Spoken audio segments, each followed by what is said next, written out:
Hello అండి. ఎలా ఉన్నారండి అందరూ? బాగున్నారా? మీరంతా బాగుండాలని మనస్ఫూర్తిగా దేవుడిని కోరుకుంటున్నాను. ఈరోజు మరి సండే కాబట్టి సండేతో పాటు ఇంకా వెరీ వెరీ స్పెషల్ అండి. ఈరోజు ఈస్టర్ పండగ. మేమెంతో ఇష్టంగా జరుపుకునే పండుగల్లో ఇదొకటి. క్రిస్మస్ తర్వాత మేమంతే ఇష్టంగా ఈస్టర్ పండగ కూడా చేసుకుంటాము.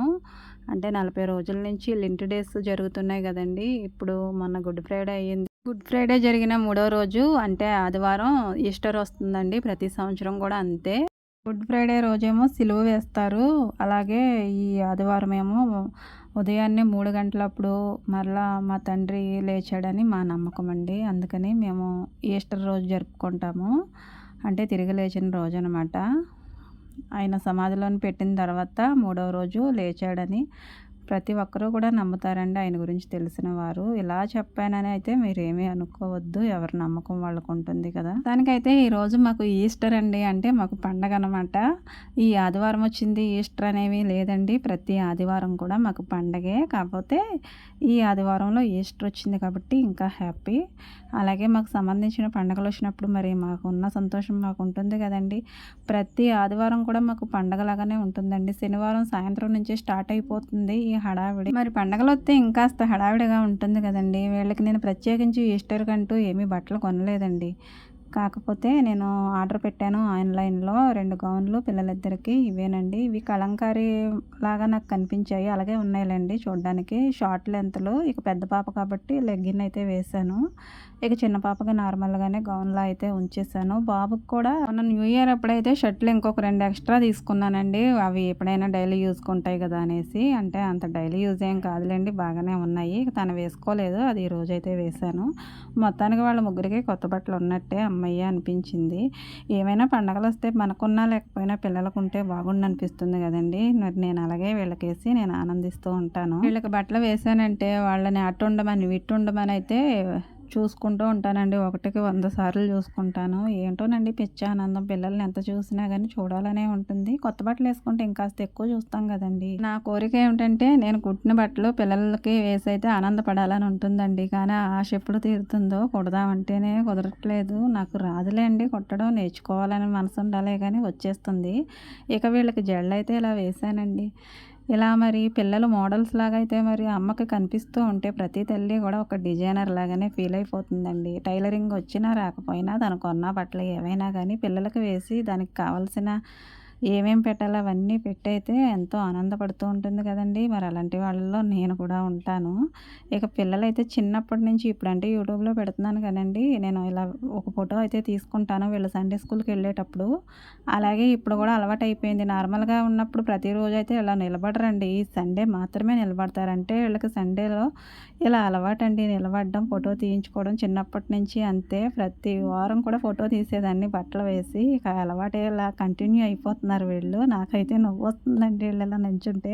స్కూల్‌కి వెళ్ళేటప్పుడు ముగ్గురిని నిలబెట్టి ఫోటో తీస్తానంటే ఒక్కరు చేతికి దొరకరండి. కానీ సండే అప్పుడు మాత్రం ముగ్గురు నేను చెప్పనవసరం లేదండి. అలా వచ్చైతే నిలబడతారు. మా అబ్బాయి కూడా నిలబడిపోతాడు. ఒక క్రమం అంటూ ఉంటే వాళ్ళకి అలవాటు అయిపోతుందండి. మనం ఏం చెప్పనవసరం లేదు. ఇక వీళ్ళైతే రెడీ అయిపోయారు సండే స్కూల్‌కి. కొంచెం కొంచెం పాలిచ్చాను. ఒక్కొక్క అరటిపండు అయితే తిన్నారు. ఇక వీళ్ళ దారి వీళ్ళు వెళ్ళిపోతున్నారండి. ఇక నేనున్న పనులన్నీ చేసుకొని నేను కూడా వీళ్ళొచ్చేటప్పటికైతే రెడీ అవుతాను. ఈ బట్టలన్నీ కూడా సాటర్డే అప్పుడు వేసుకున్నారు నిన్ననమాట. నిన్న సాయంత్రం వీళ్ళు రాగానే ఈ బట్టలన్నీ ఉతికేసి ఆరేసేసానండి. లేదంటే చాలా బట్టలు అయిపోతున్నాయి. ఎలాగో సండే అప్పుడు మరి ఉతకలేం కదండీ. చర్చికెళ్ళొచ్చి మళ్ళీ ఉతకడం కుదరదు కదా. ఇవిగోండి పాత్రలన్నీ కూడా ఇక్కడ వేసుకున్నాను. ఇవి కూడా తోమాలి. ఈలోపైతే నేను సాయంత్రం తోముకున్న గిన్నెలన్నీ కూడా స్టాండ్‌లో సర్దుకుంటాను. ఇక డైలీ రొటీన్‌లో మరి ఇవే కదండీ తోముకోవడాలు, తుడుచుకోవడాలు, వండుకోవడాలు. ఇవన్నీ అందులో సర్దుకున్న తర్వాత ఆ తోమిన గిన్నెలన్నీ ఇందులో పెడతాను. పొద్దున్నే పిల్లల గొడవ చూస్తూ ఉంటే ఇదేమో నా గొడవ కూడా కాస్త చూడమ్మా అని ఒకటే అరుపులండి. పాలు తాగించేంత వరకు అరుస్తూనే ఉంటుంది. ఆ బోన్‌లో నుంచి తీసేసి బయట కట్టేయమని ఒకటే గోలగోల చేస్తుంటే ఇక దాన్ని కూడా వదిలేసాను. దాన్ని తీసుకెళ్ళి బయట కడతాను. నీళ్లు కాగిపోయిన తర్వాత ఇక ఎసరు పెట్టాను. ఎసరేం కాదులేండి, బియ్యం అయితే కడిగి పెట్టేసాను కొద్దిగా. ఎందుకంటే పిల్లలు నేను ఈరోజు భోజనాలు ఉంటాయండి చర్చిలోను. ఈస్టర్ కాబట్టి. ఇక ఇంటి దగ్గర ఉన్న వాళ్ళ కోసం అయితే కొద్దిగా అన్నం వండాను. ఇంకా కోడిగుడ్లు ఉన్నాయండి ఇంట్లో. ఇక కోడిగుడ్లు ఉడకబెట్టేసి కూర వండేద్దామని పక్కనేమో పాలు కూడా పెట్టాను మేకపిల్లకి, అదేనండి గొర్రె పిల్లకి. ఇంకా ఉల్లిపాయలు కోసుకోవాలి. కూర వండాలంటే మెయిన్ ఏంటంటే ఉల్లిపాయలు కోసుకోవాలి కదండి. ఉల్లిపాయలు మరి కావాల్సినన్ని తీసుకుని, అలాగే ములక్కాయలు కూడా ఉన్నాయండి. ఆ ములక్కాయలు కూడా 2 గుడ్లలో వేసి అయితే కూర వండేద్దామని ఇవన్నీ కట్ చేసుకోవడానికి కత్తిపీట దగ్గర పెట్టుకుని అయితే మొదలుపెట్టానండి. మరి వీడియో తీసేవాళ్ళు లేరు, మరి వాళ్ళు చర్చికెళ్ళారు కదా. ఇక నేను ట్రైపాడ్ పెట్టుకొని ఇవన్నీ తీసుకోలేక ఇక ఇలా చూపించాను. తర్వాత కట్ చేసేసి ఉల్లిపాయలన్నీ కోసేసానండి. తర్వాత పొయ్యి మీదకి వెళ్ళిన తర్వాత మీకు వీడియో చూపిస్తాను. ఈ లోపైతే కోసుకుంటూ ఉంటాను. మరి ఒక చేత్తో కోసి ఒక చేత్తో వీడియో తీయలేను కదండి. ఎవరు తీయమంటున్నారమ్మా నిన్ను అని అనుకుంటున్నారు కదా. ఏం చేస్తామండి, నా కోసమే తీసుకుంటున్నాను. ఓ పని అయితే వీడియో ఒక చేత్తో తీసుకుంటూ చేసేయొచ్చు, కానీ ఒక్కో పని కుదరదండి. 2 చేతులతో చేసే పనులు ఉంటాయి కదా. ఇలా ఉల్లిపాయలు కట్ చేయడాలు కొన్ని పనులు ఉంటాయి. అలాంటివి అయితే 2 చేతులతో చేయాలి, తప్పదు. ఒక చేత్తో చేసేవాళ్ళు ఉంటారండి, వాళ్ళైతే నిజంగా గ్రేట్ అని చెప్పుకోవాలి. నేను ట్రై చేస్తూ ఉంటానండి ఒక్కోసారి, కానీ టైం ఎక్కువ తీసుకుంటూ ఉంటుంది. ఇక టైం ఎందుకు వేస్ట్ చేయడం, అసలే చర్చికి వెళ్ళాలి కదా అనేసి ఉల్లిపాయలన్నీ కోసేసాను. అవన్నీ కూడా నూనె పోసుకొని తగినంత వేయించేసుకుంటున్నాను. కొద్దిగా ఉప్పు అలాగే పసుపు కూడా వేసేస్తే త్వరగా మగ్గిపోతాయని ఇక మగ్గించేసిన తర్వాత టమాటో ముక్కలు కూడా వేసేసాను. అవి కూడా మగ్గిన తర్వాత ఇక ములక్కాయలు ఉన్నాయి కదండి, అవి కూడా వేసేసి కాస్త మగ్గనిస్తాను. మగ్గనిచ్చుకుంటే కూర టేస్ట్ ఎక్కువగా బాగుంటుంది. ఈ లోపైతే మరి పొయ్యి మీద అన్నం ఉందండి, దాని దగ్గరికి వెళ్ళి దాన్ని చూసుకోవాలి ఉడుకుతుందా లేదా అని, లేదంటే మరి అది చిమిడిపోతుంది కదా. అందుకని ఈ కూరని ఇలా పెట్టయితే ఈ పొయ్యి దగ్గరికి వచ్చాను. ఇంకా పొదునుందండి, ఉడకలేదు. ఈ కూరలోను ఉప్పు కారం వేసిన తర్వాత రావచ్చులే అనేసి అన్నం ఇంకా పొదునుంది కదా అని మళ్ళీ కూర దగ్గరికి వచ్చాను. దీనిలోనైతే కారం వేసాను, ఆల్రెడీ ఉప్పు వేసేసాను కాబట్టి దీనిలో తగినన్ని అయితే నీళ్లు పోసేసుకుంటాను. తర్వాత గుడ్లు కూడా వేసేస్తాను. ఎవరికి తెలియని ప్రాసెస్ అమ్మా చెప్తున్నావు అని అనుకోవచ్చు. మరి నేను వీడియోస్ చేసుకుంటున్నాను కాబట్టి ఇలా ప్రతి పని కూడా మరి వీడియోల్లో చూపిస్తున్నాను కాబట్టి ఇలా చెప్పక తప్పట్లేదండి. అన్నం కూడా వండేసి వచ్చేసాను.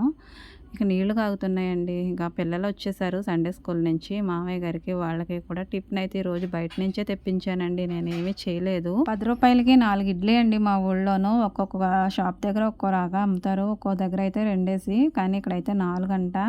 మా వాళ్ళిద్దరు పెద్దవాళ్ళు పిచ్చోళ్ళు అండి పాపం, వాళ్ళు ఏది పెడితే అదే తింటారు. చిన్నావిడ ఉంది చూసారు, అసలు చూడండి ఎలా పడుకుందో. తిన్ను ససేమిరా నాకు వద్దంది. ఇంట్లో వండింది ఏదైనా తింటది కానండి, బయట నుంచి తెచ్చిందేమో తిన్నని మారం చేస్తుందండి. ఇక తన కోసం అయితే నేను మరి అన్నమే పెట్టాలి. నేను ఈ మధ్యన అయితే బయట నుంచి టిఫిన్ తెప్పించడం కూడా మానేశాను. ఈవిడ బాధపడలేక. ఆవిడ ఒక్కతే మానేసి మిగతా వాళ్ళని తింటే ఏం ప్రయోజనం అండి. అది వీళ్ళకే తెప్పిస్తాను, వాళ్ళ తాతయ్యకి వీళ్ళకేని అలిగించేసి తిన్నాను కూర్చుంటుంది. ఏం చేస్తాం, అన్నం పెడతాను. ఇంకా మామయ్య గారికి కూడా టిఫిన్ పెట్టి వాళ్ళకి కూడా పెట్టి వాళ్ళని చూసుకుంటూ నేను రెడీ అయిపోతున్నానండి. జడ వేసుకుంటున్నాను, శారీ కట్టేసుకున్నాను. ఏం జడ వేసుకోవడం అండి, జడ వేసుకునే దగ్గరికి వచ్చేటప్పటికి ఎక్కడ లేని బాధలన్నీ నాకే ఉన్నట్టు అనిపిస్తుంది. ఎందుకంటే ఆడవాళ్ళకి మెయిన్ ఏంటంటే జుట్టే కదండి. ఆ జుట్టు ఊడిపోతుంటే ఎక్కడో అంత బాధ అనిపిస్తుంది. ఇక నా తల్లి బంగారు తల్లి మర్చిపోయినట్టుందండి బాధ. నాతో ఫోటో దిగడానికి వచ్చింది. ఇక మీ అందరికీ కూడా హాయ్ చెప్తుంది. హ్యాపీ ఈస్టర్ అండి. మళ్ళీ చెప్తున్నాను, పిల్లల తరపున నా తరపున మీ అందరికీ కూడా హ్యాపీ ఈస్టర్. వీడియోస్ చూస్తూ నన్ను సపోర్ట్ చేస్తున్న మీ అందరూ కూడా మంచిగా ఉండాలని, చక్కగా హ్యాపీగా ఉండాలని అయితే మనస్ఫూర్తిగా కోరుకుంటున్నాను. ఇంటికి వెళ్ళే ముందైతే వీళ్ళతో ఒక ఫోటో తీయించుకుందామని వీళ్ళని ఇలా కూర్చోబెట్టానండి. వీళ్ళని ఇలా కూర్చోబెట్టడానికి ఒక 15 నిమిషాలు పట్టింది నాకు. ఒకళ్ళు అటు వెళ్తుంటే ఒకళ్ళు ఇటు వెళ్తున్నారు. మొత్తానికైతే ఫోటో తీయించుకున్నామండి. ఇక వీళ్ళని కూడా మరి నాతో పాటు చర్చికి తీసుకెళ్తున్నాను. ఈరోజు ఈస్టర్ కాబట్టి ఇలా అండి. మరి పొద్దున్నుంచి కూడా నేను చర్చికి వెళ్ళే వరకు చేసుకుని పనులన్నీ కూడా పిల్లల్ని చక్కబెట్టుకుని ఈరోజైతే సండే ఈ విధంగా గడిచిందండి మాకు. వీడియో కనుక నచ్చితే ప్లీజ్ అండి లైక్ చేయండి, సపోర్ట్ చేయండి. Thank you for watching.